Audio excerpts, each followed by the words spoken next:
Welcome to Akau TV, looking at our runners across the weekend. Jamie, we'll start at New Plymouth tomorrow, the Premier meeting. We have 5 runners there. We'll start in race 1, Astrid. Last up, one at Te Rapa. Yeah, won really well for Opie at Te Rapa, as you said last time out. She's got to step up, but we elected to run her in an 85 just to get a bit of weight relief. The 1400 should suit. Dylan Turner won on her last preparation, but obviously with the wet weather around the country, as with a few of our runners, we just got to keep an eye on things, and perhaps because she's in race 1, she might get away with it. 2 runners in the Group 3 Phoenix Park 2-year-old classic. The first of them, Nucleonic, who was impressive on debut on the course. Yeah, no, she's a really exciting filly to have in the stable. Her preparation's gone well. We did intend to trial her at Matamata here last week, but we just got held up a little bit. But her work since has been very strong, and if the track didn't get too much worse, then she would be taking her place and be a really good chance. Icebomb didn't get all favours on debut at Trentham, running 3rd. No, she's just a little bit green, missed the kick a little bit, then got held up and sort of got checked halfway down, but finished off really strong for a good 3rd.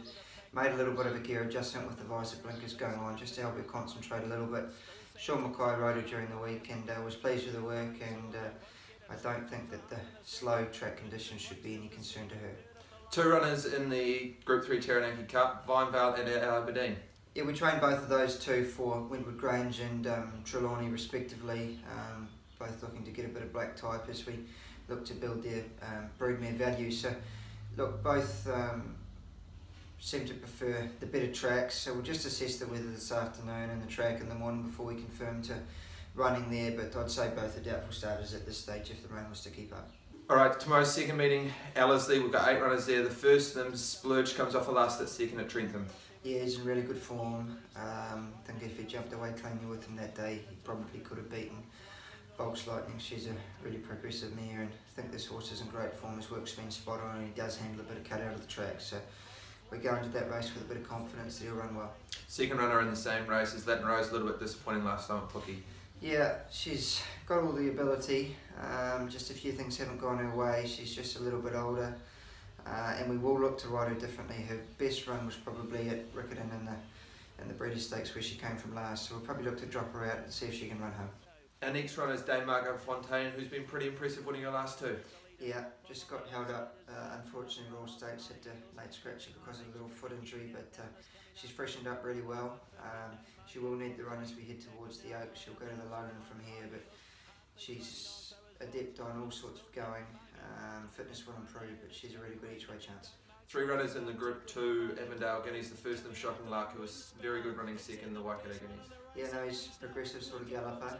Very pleased with his work during the week, but we think he's probably an on top of the ground horse, so the weather would have to clear and the track would have to come back if he was to line up. Our next runner is Beaumarchais, who was unlucky in a slowly run race the other day at Te Rapa. Yeah, just things didn't go to plan for him. He was stepping up to the mile for the first time, and we're looking to this race, so we decided to ride him quietly the first half of the race, and sort of got caught off a slow speed, and they sprinted really hard off the corner. But we thought his run was okay. His work since was Shocking Luck's been spot on. He has won on slow ground before, so he looks likely to take his spot provided that they get no more rain. Our third runner in the race is Ginger Nuts, who showed his true form last time winning at Titico. Yeah, look, he's got to step up quite considerably into this race, but we've always held him in high regard ever since he sort of won as a 2-year-old and ran second in the Hall of Fame. So he's out of a generous mare. He's performed well on slow tracks before, and his work during the week with Hushed was good, so there's no reason why he can't handle a bit of off ground and be a sneaky each way chance. 2 runners in the Group 2 Avondale Cup. The first of them, Hushed, a lightly raced gelding who was pretty impressive winning last time at Te Rapa. Yeah, we've held him in high regard for a little while as well. Certainly stepping up to the mark now, and had a couple of really good confidence boosting wins down the line last season. He's since stepped up to the mark up here, and his win at Te Rapa was really strong. The off ground is a question mark with him, but he's in there with a nice lightweight, and he's at a good spot in the ratings at the moment. So he looks likely to take his place if they don't get any more rain, but if the track got out to heavy, he's probably a very doubtful starter. The second runner is Imperium. The distance won't be an issue for this galloper. No, his form at Riccarton through the spring and the lead up to the Metropolitan New Zealand Cup was very strong. Got a nice lightweight, 52 kilos. He's drawn a little bit awkwardly, but if the track was off, that wouldn't be a problem. And obviously he's out of Ethereal, who perform well on wet tracks as well. So he goes into the race off a low rating, and we're just hoping that we can sneak his rating up a bit and secure a start in the Auckland Cup. On Sunday we take 9 to Gisborne, the first of them Paradise Rock, and race 2, the 65 to 2000.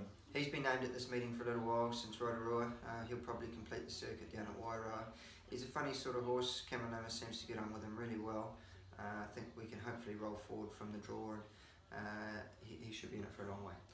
Silver Missile makes his debut in the maiden 2-year-old and up 1200. Yeah, probably not the ideal race to start him off in, but we're just a little bit stuck with not many 2-year-old races up here at the moment, and we wanted to give him a run before the 2-year-old race next Sunday at Wairoa. So we'll just treat this like a trial, and as long as he was hitting the line strongly, we'd be pleased.